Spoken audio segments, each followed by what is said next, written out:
years since I stopped watching television, I've never forgotten the Teletubbies. Something there hung with me, a foreboding. Something that the digitally enhanced colors, childlike music, and fluffy impish dancing couldn't wipe away. Something dark. Darker than most expect. And no, I'm not haunted by the alleged liberal agenda of the show. I don't care that a bunch of right-wing folks feel threatened by some puffy dancing TV people. No, it was something else that I couldn't put my finger on. What was it that resonated so deep in the core of me about Tinky Winky, Dipsy, Lala, and Poe? I woke up one night in a sweat. The revelation came to me and it shook me to my marrow. It's so much more complex than any child can grasp. So thick is the subtext that it could be misinterpreted or missed completely by the adults that are watching. Maybe those that feared the agenda only had it partly right. It's not a liberal agenda, it's simply a warning. Teletubbies is a dark Orwellian nightmare about genetically engineered slave class creatures being systematically trained to become part of our society. In order for you to see what I mean, you just need to watch an episode. Just see one and you'll know exactly what I'm talking about. Then perhaps the words that follow and the evidence I provide will resonate with you like it did with me. While no backstory has ever been provided on the show about where the Teletubbies are or even where they come from, one thing is clear. They are not in control of their own destiny. 3 things control their day-to-day lives. First, there is the voice. A tiny female voice that tells them when to eat, when to sleep, and when to say goodbye. The robotic maternal voice blasts from a speaker implanted in the ground, hinting that something larger lies underneath and is constantly vigilant. The second is Myuu, a harmless-looking anthropomorphic vacuum cleaner robot who wanders after them, cleaning up their messes that they made and passively scolding them for bad decisions. Myuu is the watchdog, the controlling tool of the powers that have placed the Tubbies here. The third in the triumvirate is the iconic, menacing Pinwheel. The Pinwheel is the true power in Tubbyland, a mystical godhead that the simple-minded Tubbies worship. When the Pinwheel spins, the Tubbies stop whatever they are doing and run to the top of a hill. Here they perform a ritual for the gods in the sky, trying to curry favor.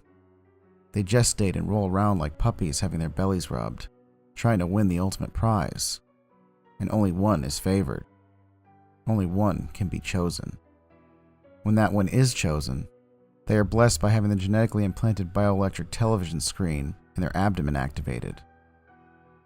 The Tubby is rewarded not only by being the Pinwheel's messenger to the other Tubbies, a mouthpiece if you will, but also apparently by the joy at the activation of its screen. And what does the screen show? It shows an indoctrination film. Here's the world of man and one of its customs. Learn, for you will soon join us, live among us, and serve us. A message from the Pinwheel God. I call it Revnoku, just because it sounds cool. When the ritual of indoctrination is done, the Tubbies return to their day, childlike and innocent. Finally, watching over it all is the Sun Baby, the innocent, benevolent soul of humankind, hangs over it all, illuminating Tubbyland. You see, we are guiltless in this. We have chosen for ourselves the form of a child, an infant.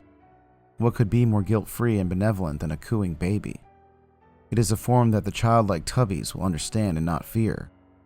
A form used to hide the watchful, totalitarian eyes that peer out from the darkness. The powers that control Tubbyland have made it beautiful, green and colorful, temperature controlled. I have not determined yet if it's an island or another planet. I lean towards planet because their underground bunker they live in seems to resemble some sort of buried spacecraft. Wherever they are, they're cut off from outside influence. Anyone who has ever watched The Prisoner can make that connection quickly. Like the Eloi from The Time Machine, they are kept simple, stupid, sated and enslaved in a place of vibrant beauty. Lambs to the slaughter, the better to devour you with, my dear. I beg you to watch and decide for yourself. It's all there on the screen, and finally, for me, all the pieces fit. Children enjoy it as they should, for the colors and nonsense. For adults, it should be a chilling warning of times to come in the future. It's a morality tale about the potential dangers of cloning and genetic manipulation abuse by those who think themselves benevolent. The Tubbies are alerting us to a future where genetically crafted androgynous worker beings with entertainment centers built into them will serve us. Slaves who will stumble and babble their way through our world, pleasing us. For we are the Revnoku. We are the soulless and moral god of their world. We demand their obedience.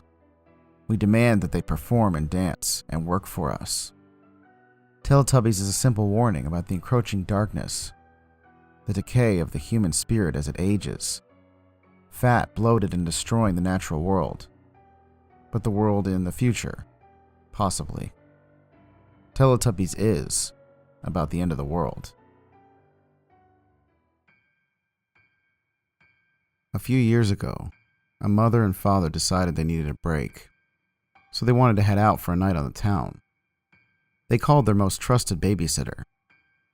When the babysitter arrived, the two children were already fast asleep in bed, so the babysitter just got to sit around and make sure everything was okay for the children.